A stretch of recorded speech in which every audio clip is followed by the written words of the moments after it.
Start recording. ওকে, তো ইলাস্ট্রেটরটা open করি। আগে ওপেন করা থাকলে ভালো হতো। আচ্ছা, কয়েক সেকেন্ড ব্যাপার না, আমরা জাস্ট একটু ওয়েট করি। হ্যাঁ, ডান ফাইনালি। তো একটা বিষয় দেখেন, কেউ আনমিউট করবেন না। আজকে আপনাদের যখন একটা বিষয় বলছিলাম যে আপনারা একটা বই আঁকে দেখান, বইটা কেউ আঁকতে পারেন নাই। তারপরে বিগত ক্লাসে যে ছোট ছোট বিষয়গুলো নিয়ে আলোচনা করছিলাম সেখানে অনেক কিছু ভুল করতেছে। তো এরপরে আমি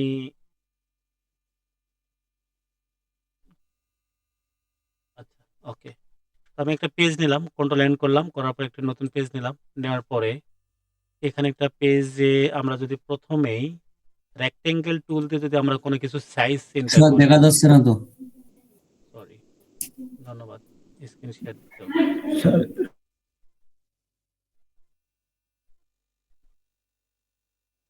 সরি, আসলে স্ক্রিন শেয়ার দিতে ভুলে গেছিলাম। তো ওকে, এখন দেখতে পাচ্ছেন সবাই? Yes sir. দেখতে পাচ্ছেন, আর ভুলেও আর মিউট থেকে আনমিউট করবেন না। এটাই শেষ উত্তর। ঠিক আছে, ওকে, সবাই চুপ থাকে। তো আমি এখানে যখন আপনাদের ক্লাসগুলো করাচ্ছি, করাতে গিয়ে যে প্রবলেমগুলো পাচ্ছি, যে অনেকে রেক্টেঙ্গেল টুল দিয়ে এভাবে একটা কোনো শেপ আঁকতে চাচ্ছে। আসলে রেক্টেঙ্গেল ছাড়া বা শেপ টুল ছাড়া আসলে শেপ তৈরি করে না। আমার এই ব্লক, দ্যাটস মিন এই টুলটা শুধুমাত্র হচ্ছে সিলেকশন করে। এখানে একটা অবজেক্ট আছে বা শেপ আছে, সেই শেপটাকে এই টুল দিয়ে সিলেকশন করা যায়, দেন তারপর এটা মুভ করা যায়, সরানো যায়। ঠিক আছে? দেন এরপরে আমি যদি আরেকটা প্রবলেম আপনাদের মাঝে দেখতেছি, সেটা হচ্ছে যদি আমি এখানে আমরা আমি আমার ক্লাসে শিখাইছিলাম যে আমরা কন্ট্রোল আর প্রেস করলে আমাদের পেজের উপরে স্কেলিং আসবে বা রুলার বার আসবে, যেটাকে বলে থাকি। তো রুলার বার ইভেন হচ্ছে যে স্কেলটা, এই স্কেলে রাইট বাটন ক্লিক করলে আমরা একটা ডিফাইন করে দিতে পারবো বা স্পেসিফিক একটা সাইজ আমরা পেজ মেজারমেন্ট ইউনিট আমরা নিতে পারবো, লাইক হচ্ছে পিক্সেল অথবা সেন্টিমিটার বা ইঞ্চি। তো আমরা যদি নর্মালি ফেসবুক কভার পেজ তৈরি করি, তাহলে আমরা সাধারণত জানি পিক্সেলের মাপগুলো থাকে। তো পিক্সেল, এবার যদি আমি এভাবে ড্রই করি, তাহলে কিন্তু এই যে শেপটা ড্র করলাম, এই শেপটা মূলত আমার আহ, মানে এই যে শেপটা ড্র করলাম, হ্যাঁ, আবারও শেপটা দেখেন।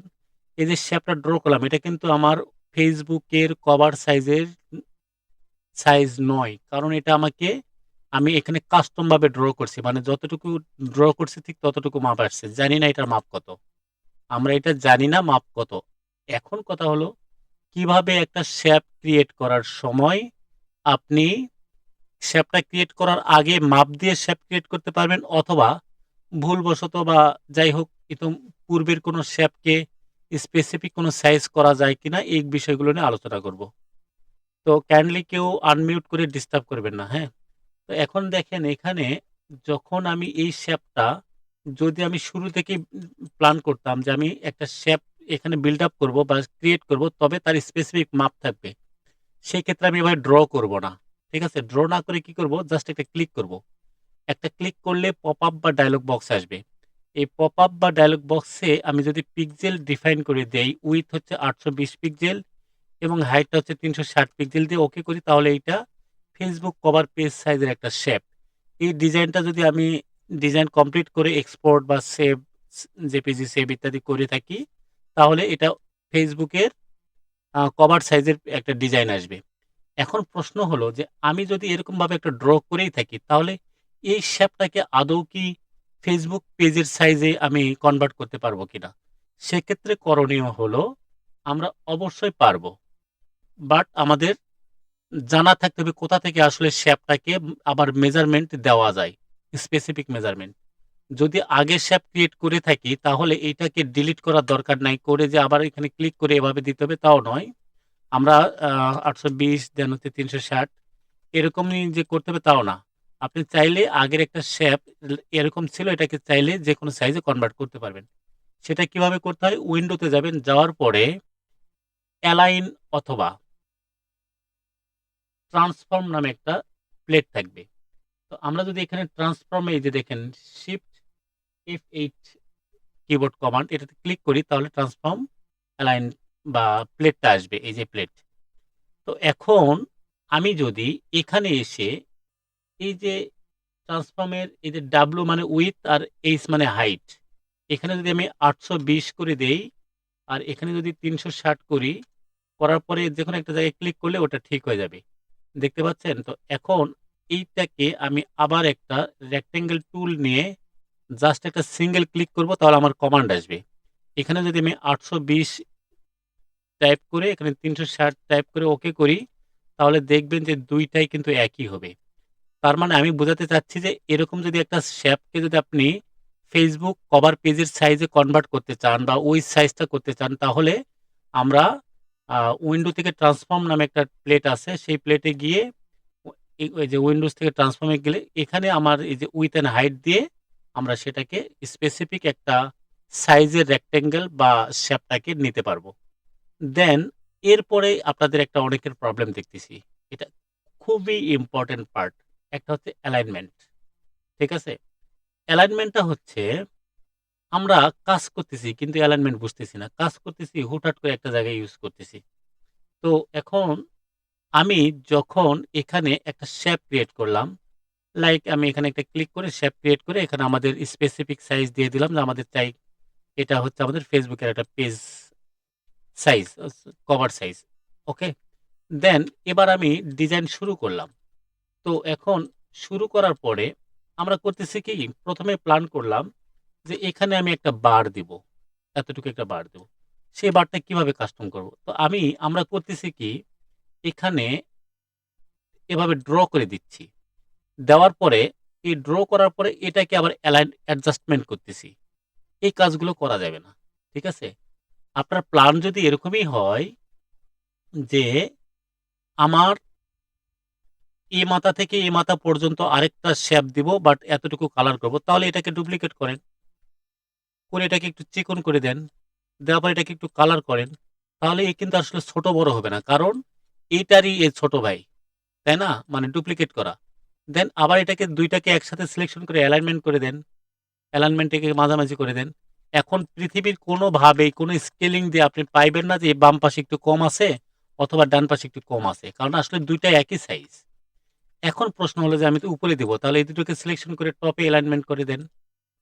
ঠিক আছে?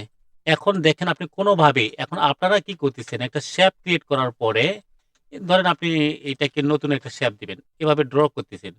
করার পরে এইটাকে আবার এভাবে দিচ্ছেন। আবার হয়তোবা এরকম করতেছেন, চেষ্টা করতেছেন। আবার হয়তো এখানে অ্যালাইনমেন্ট করার চেষ্টা করতেছেন। এভাবে কাজগুলো সময় বেশি লাগবে, বিরক্ততা আপনার আসবে এবং পারফেক্ট কাজ করতে পারবেন না। বুঝতে পারছেন? তো চেষ্টা করতে হবে একটা প্রফেশনাল টাইপের কাজ করার। ঠিক আছে? ছোট বাচ্চাদের মতো কাজ শেখার সময় নয় এটা আপনাদের। আপনারা একজন ফ্রিল্যান্সার হিসাবে আসছেন। আমার কথায় কেউ কোনো কষ্ট নিবেন না। আর অবশ্যই কেউ আনমিউট করবেন না। দেন তাহলে আমরা এটাকে ডুপ্লিকেট করলাম। করার পরে একটা কালার চেঞ্জ করলাম। এটা আমার টপে আসলো। এটাকে একটু এভাবে ছোট করে দিলাম। এবার এটাকে ২ টাকে একই সাথে সিলেকশন করে অ্যালাইনমেন্ট করে দিলাম। আবার টপ অ্যালাইনমেন্ট করে দিলাম। হয়ে গেল। কোনোভাবেই কোথাও কোনো ফাঁকা পাবেন না।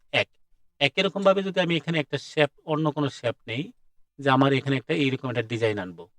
তো এই ডিজাইন আনার পরে পরবর্তী অনেকের প্রশ্ন যে আমি যদি এখানে স্যার আমি এই ডিজাইনটা দেখতে ভালো লাগতেছে, নিঃসন্দেহে ভালো লাগতেছে। আপনি কল্পনার চোখে দেখতেছেন যে আমার এই জায়গাটা যদি না থাকে, আসলে ডিজাইন মানেই কল্পনা। এতটুকু জায়গা আমি সেটে দিব। তাহলে এই আচ্ছা, এইটা মূলত আমার একটা ডিজাইন বিল্ড আপ হলো। ঠিক আছে? যে এইটা বাদ দিয়ে দিব আর এইটা আমার ডিজাইনের মধ্যে থেকে যাবে। এটাই তো কল্পনা, তাই তো? এখন প্রশ্ন হলো কাটবেন কি করে? সেটাও শেখাবো, সমস্যা নেই। কিন্তু ১ম কথা হলো অ্যালাইনমেন্টটা শিখতে পারছেন কিনা? অ্যালাইনমেন্ট কখন টপ করবেন, কখন লেফট করবেন, কখন বটম করবেন, এগুলো ১ম আপনার ধারণা থাকতেই হবে, তৈরি করতেই হবে। লাইক আমি যদি এই শেপটাকে ছোট করি, করার পরে আমি কি করতেছি? ভাবতেছি যে এইটা এখানে অ্যাডজাস্ট করব। ঠিক আছে? এখানে। তাহলে এভাবে বড় করে চোখের উপর প্রেশার দিয়ে না করে তো আমি এভাবেও করতে পারি। ঠিক আছে?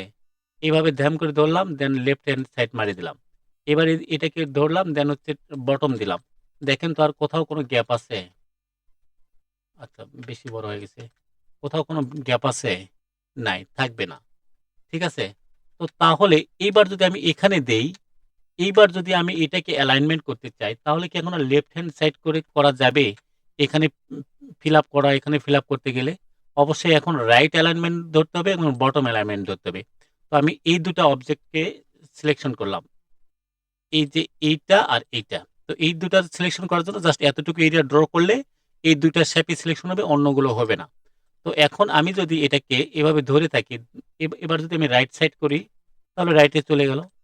দেন হচ্ছে আমি এটাকে যদি এখন বটম করি, তাহলে বটমে চলে আসবে। একদম প্রপার একটা সিলেকশনে চলে আসবে, যেখানে বিন্দু মাত্র কোনো কম থাকবে না। ঠিক আছে? কোথাও কোনো কম থাকবে না। এই অ্যালাইনমেন্ট গুলো যদি আপনারা শিখতে না পারেন, দেন হচ্ছে আপনি যদি এরকম করে চিন্তা করেন যে আমার এই অ্যালাইনমেন্টটা এভাবে বামে নিচ্ছি, এখানে আবার এভাবে অ্যাডজাস্ট করে অনেক কষ্ট করে দিচ্ছি। আসলে এখানে আপনাদের কষ্ট বাড়বে, সময় বেশি লাগবে, একদম প্রফেশনাল মানের কোনো ডিজাইন হবে না। তো যাই হোক, আমি মূলত এই বিষয়গুলো বলার কারণটা হলো আপনাদের কাজের সময় এত বেশি ভুল পাচ্ছি, এত বেশি অসাবধানতা পাচ্ছি, যেগুলো কল্পনা করাও যায় না। যে আপনি কোন হিসাবে, আপনি যদি এখন এই মুহূর্তে এই মুভ টুল সিলেকশন অবস্থায় এভাবে একটা স্ক্রিন ড্র করে বা ড্র করে যদি একটা শেপ বিল্ড আপ করতে চান, আদৌ কি হবে? কখনো কি দেখছেন যে ওই যে মানে অস্ত্র অন্য একটা নিয়ে আরেকটা কিছু করতে চাইলে সম্ভব? সম্ভব নয়। তো আমার কথা হলো যে এরকম আমি যদি এখানে, যেখানে কলমের ব্যবহার সেখানে কলম ব্যবহার করতে হবে, যেখানে গ্যাস লাইটার দরকার সেখানে গ্যাস লাইটার ইউজ করতে হবে। এখন যদি আপনি কলমের উপরে হাত যদি বারবার চাপেন যে কি ব্যাপার আমার সিগারেট আগুন জ্বলছে না কেন? তাহলে তো হবে না। আপনি ইনশিওর হতে হবে এটা কলম নাকি গ্যাস লাইটার। তো যাই হোক, এখন মূলত এই যে মুভ টুল দিয়ে এভাবে ড্র করতেছেন, এগুলা কিন্তু আমার কাছে খুবই খারাপ লাগতেছে। আর এই ঘটনাগুলো যার দ্বারা ঘটতেছে তারা আবার মনে কষ্ট নিয়েন না। যে স্যার তো অনেক হার্ডলি কিছু বলতেছে। না, বিষয়টা এমন না। তো এখন এরপরে আপনাদের সবচেয়ে, আমি এখানে আপনাদের কথা বলা অবস্থায় একটা বলছি, সেফ টুল। আমি একটা কথা বললাম। সেটা হচ্ছে সেফ টুল। আমরা যখন ডিজাইন করব, ডিজাইনটাকে যখন মুভমেন্ট করব, এই মুভমেন্ট করার সময় সবচেয়ে বেশি সেফ টুল কোনটা? সেটা হচ্ছে হ্যান্ড টুল। কারণ আমি যদি এখন মুভ টুলে থাকি আর কোনো কারণে যদি এভাবে স্লিপ করে, তাহলে ওই শেপটা অন্য জায়গায় চলে যাবে, স্লিপ করবে। অথবা আমি যদি পেন টুলে থাকি, তো লাইক হচ্ছে এখানে পেন টুল, তো আমি পেন টুলে যদি থাকি তাহলে হুট করে একটা পেন তৈরি হবে। বুঝতে পারছেন? তো এখন সবচেয়ে সেফ টুল হচ্ছে হ্যান্ড টুল। হ্যান্ড টুল কোনটা? সেটা হচ্ছে আমি আপনাদের দেখাই দিচ্ছি। এইটা। আপনি যদি কোনো পেজকে জুম ইন করা, এদিক সেদিক নেওয়া, এজন্য সবসময় সেফ টুল হিসাবে, নিরাপদ টুল হিসাবে আপনি ব্যবহার করবেন হ্যান্ড টুল। ঠিক আছে? হ্যান্ড টুলটা হচ্ছে এই যে এইটা। এই হ্যান্ড টুল যদি এখান থেকে কেউ স্পেসিফিক ভাবে ব্যবহার করে, তার জন্য একটা খুবই একটা লেজি একটা সিস্টেম। কারণ এই হ্যান্ড টুল যদি আপনি এখান থেকে ক্লিক করে ইউজ করেন, তাহলে প্রবলেম হলো পরবর্তীতে অন্য টুলে আবার ক্লিক করতে হবে। করে পরে আবার ওই টুলটা নিতে হবে। তবে আপনি যে কোনো টুল ইউজ করেন না কেন, সেটা মুভ টুল হোক, পেন টুল হোক, টাইপ টুল হোক, রেক্টেঙ্গেল টুল হোক, যে কোনো টুল থাকা অবস্থায়, লাইক আমি এখন রেক্টেঙ্গেল টুলে আছি। এখানে একটা রেক্টেঙ্গেল তৈরি করলাম। এখন হ্যান্ড টুলের দরকার। আমি কিবোর্ড থেকে স্পেস চাপে ধরলে আমি খুব সহজে হ্যান্ড টুলটা পাচ্ছি। ইভেন ছাড়ে দিচ্ছি, সে আবার রেক্টেঙ্গেল টুলে চলে যাচ্ছে। একই রকমভাবে যদি আমি পেন টুলে কাজ করি, করার পরে যদি কোনো কারণে পেজটা সরাইতে হয়, পেন টুল অ্যাক্টিভই থাকবে, কিবোর্ড থেকে স্পেস বার ধরে থাকবো। আমি যেখানে খুশি সেখানে যদি আমি এবার করি, মানে পেজটাকে মুভমেন্ট করে তারপরে ছেড়ে দিব, আমার পেন টুলই অ্যাক্টিভ থাকবে। তো এখন প্রশ্ন হলো যে স্যার পেন টুলটা, আমি পেন টুল থাকা অবস্থায় যদি এই হ্যান্ড টুল ধরি তাহলে কি এমন ক্ষতি হবে? আবার পেন টুলে যাই। আসলে এটা ডাবল খরচ। একবারে হ্যান্ড টুল সিলেকশন করা, আরেকবার আবার পেন টুল অ্যাক্টিভ করা। আর সিঙ্গেল খরচ হচ্ছে আপনি যে টুলে থাকেন না কেন, স্পেস বার ধরে থাকে আপনি হ্যান্ড টুলকে ব্যবহার করলেন, মুভমেন্ট করলেন পেজ করার পরে ছেড়ে দেওয়ার সঙ্গে সঙ্গে আপনি আবার সাবেক আগের যে ব্যবহৃত টুলটা আছে সেই টুলে রিটার্ন করতে পারবেন। তো আমি যে কথাগুলো বলতেছি, এই কথাগুলো যদি আপনারা মনে রাখতে পারেন এবং যত্ন সহকারে কাজগুলো করেন, তাহলে প্রফেশনাল কাজ করতে পারবেন। অন্যথায় এত বেগিনার টাইপের আচরণ দিয়ে একজন প্রফেশনাল, একজন মানে গ্রাফিক ডিজাইনার বা কোনো কিছু হতে পারবেন না। আর আরেকটা আপনাদের নোটিশ করি, একটু রেকর্ডটা স্টপ করি।